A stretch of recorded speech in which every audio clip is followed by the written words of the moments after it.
സംസ്ഥാനത്തെ പ്രധാന വിനോദസഞ്ചാര കേന്ദ്രമായ വർക്കലയോട് അവഗണന തുടർന്ന് സംസ്ഥാന സർക്കാർ ആവശ്യത്തിന് ലൈഫ് ഗാർഡുകളും ജീവൻ രക്ഷാ ഉപകരണവും നൽകുന്നില്ലെന്നാണ് പരാതി. തിരയിൽപ്പെട്ടുള്ള അപകടങ്ങൾ തുടർക്കഥയാകുമ്പോഴും വർക്കലയെ കണ്ടില്ലെന്നടിക്കുകയാണ് വിനോദസഞ്ചാര വകുപ്പ്.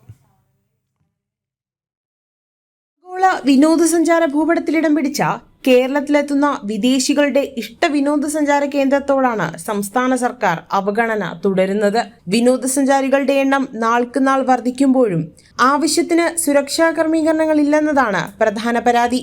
പാപനാശമടക്കം വർക്കലയിലെ 6 ബീച്ചുകളിൽ സുരക്ഷയൊരുക്കാൻ ആകെയുള്ളത് 19 ലൈഫ് ഗാർഡുകൾ മാത്രം. ഷിഫ്റ്റ് അടിസ്ഥാനത്തിൽ ഗാർഡുകളെ നിയോഗിക്കുമ്പോൾ ഒരു നേരം എല്ലാ തീരങ്ങളിലുമായി ജീവൻ കാക്കാനുള്ളവരുടെ എണ്ണം 10-ൽ താഴെയായി കുറയും. ബോർഡുകളൊന്നും അങ്ങനെ സ്ഥാപിച്ചിട്ടില്ല. ഈ ഒട്ടനവധി ജനങ്ങൾ വരുന്നുണ്ട്. പിന്നെ പലർക്കും പല ആപത്തുകളും സംഭവിച്ചിട്ടുമുണ്ട്. അപ്പോൾ അതിനൊക്കെ ഒരു മാറ്റം ഉണ്ടാകണം. അതിനായിട്ടുള്ള ബോർഡുകൾ സ്ഥാപിക്കുകയും അവർക്ക് വേണ്ടിയിട്ടുള്ള ഒരു മുന്നറിയിപ്പ് നൽകുകയും വേണം. പാപനാശം ബീച്ചിൽ ഒരേ നേരം ഡ്യൂട്ടിയിലുള്ളത് 3 പേർ മാത്രം. എന്നാൽ ഇപ്പോൾ ആരെയും കാണാനില്ല.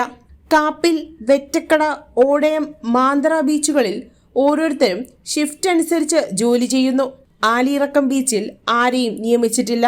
ആയിരക്കണക്കിന് സഞ്ചാരികളാണ് പ്രതിദിനം വർക്കലയിലെ ഓരോ ബീച്ചുകളിലും എത്തുന്നത്. അപകടങ്ങളും അപകട മരണങ്ങളും നിത്യസംഭവമാണിവിടെ. ലൈഫ് ഗാർഡുകളുടെ എണ്ണം കൂട്ടുന്നതിനൊപ്പം ടൂറിസം പോലീസിന്റെ പ്രവർത്തനങ്ങൾ കാര്യക്ഷമമാക്കണമെന്നും ആവശ്യമുയരുന്നുണ്ട്. ജനം, തിരുവനന്തപുരം.